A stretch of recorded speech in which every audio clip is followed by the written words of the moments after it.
Pahalgam attacks తర్వాత India యొక్క immediate యాక్షన్స్‌లో most important ఏంటంటే ఇండస్ వాటర్ ట్రీటీని టెంపరరీగా సస్పెండ్ చేస్తున్నామని చెప్పారు. అసలేంటి ఇండస్ వాటర్ ట్రీటీ అంటే, ఇండస్ వాటర్ ట్రీటీ అనేది 1960లో జరిగిందండి. సింధు నదీ జలాల ఒప్పందం 1960లో జరిగింది. దీనికి మీడియేటర్‌గా వరల్డ్ బ్యాంక్ యాక్ట్ చేసిందనమాట. వరల్డ్ బ్యాంక్ మీడియేటర్‌గా ఉండి ఈ ఇండస్ రివర్ సిస్టమ్‌లో ఉన్నటువంటి 6 రివర్స్‌ని 3గా డివైడ్ చేశారు. ఒకటి ఈస్టర్న్ రివర్సు, రెండోది వెస్టర్న్ రివర్సు. ఈస్టర్న్ రివర్స్‌లో రావి, బియాస్, సట్లెజ్. వెస్టర్న్ రివర్స్‌లో ఇండస్, జీలం, చెనాబ్ అని. వెస్టర్న్ రివర్స్ ఏమో పాకిస్తాన్ ఎక్స్క్లూజివ్గా యూస్ చేసుకోవటానికి, ఈస్టర్న్ రివర్స్ ఏమో ఇండియా ఎక్స్క్లూజివ్గా యూస్ చేసుకోవటం కోసం. అయితే దీనికి ఇండియాకి ఈ ఈస్టర్న్ రివర్స్ మీద పూర్తిగా అధికారం ఉంటుంది. పాకిస్తాన్కి ఎలాంటి అధికారం రావి, బియాస్, సట్లెజ్ మీద ఉండదు. కానీ ఇండియాకి వెస్ట్రన్ రివర్స్ మీద అధికారాలు ఉంటాయి. ఇండియాకి ఈస్టర్న్ రివర్స్ మీద కంప్లీట్ ఎక్స్క్లూజివ్ యూసేజ్ కోసం ఉంటుంది. వెస్ట్రన్ రివర్స్ మీద కూడా కొంత అధికారాలు ఉంటాయి. ఏంటంటే నాన్ కన్జంప్టివ్ యూజ్ కోసం ఉపయోగించవచ్చు వీటిని.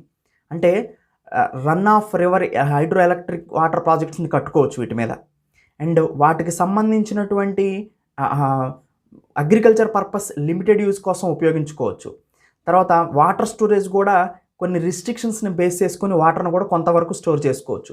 అయితే ఇప్పుడు ఈ ఇండస్, జీలం, చినాబ్ నదిలోకి వెళ్ళేటువంటి నీటి ద్వారా పాకిస్తాన్ లైఫ్ లైన్ అనేది ఆధారపడి ఉంది. ఈ ఇండస్, జీలం, చినాబ్ నదిని కనుక ఆపివేస్తే ఎకనామికల్గా పాకిస్తాన్ మీద ఎక్కువగా బర్డెన్ పడుతుంది. ఎందుకంటే పాకిస్తాన్ ఎక్కువగా ఈ ఇండస్, జీలం, చినాబ్ నదుల మీద వచ్చేటువంటి, ముఖ్యంగా ఈ ఇండస్ నది మీద వచ్చే నీటి మీద ఆధారపడి అగ్రికల్చర్ ఎక్కువగా డిపెండ్ అయి ఉంటుందన్నమాట. సో ఇప్పుడు ఇది ఒక జియోపొలిటికల్ టాక్టిక్గా చెప్పుకోవచ్చు. సో సింపుల్గా మనం ఇండస్ వాటర్ ట్రీటీని ఎంత సందర్భాల్లో కూడా కామన్ పాకిస్తాన్ ప్రజలే ఇబ్బంది పడతారని ఎప్పుడూ ఆపలేదన్నమాట. కానీ ఇప్పుడు ఆపాల్సిన పరిస్థితి వచ్చింది.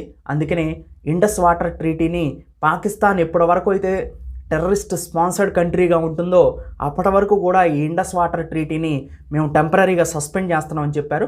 సో దీనివల్ల పాకిస్తాన్ కామన్ పీపుల్ లేదా అగ్రికల్చర్ చేసుకునే వాళ్ళ మీద ఎఫెక్ట్ పడుతుంది.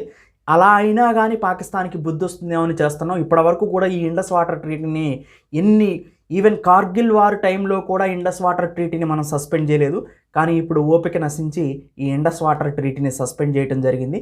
సో ఇది ఇండస్ వాటర్ ట్రీటీ 1960ని సస్పెండ్ చేశారు నిన్న.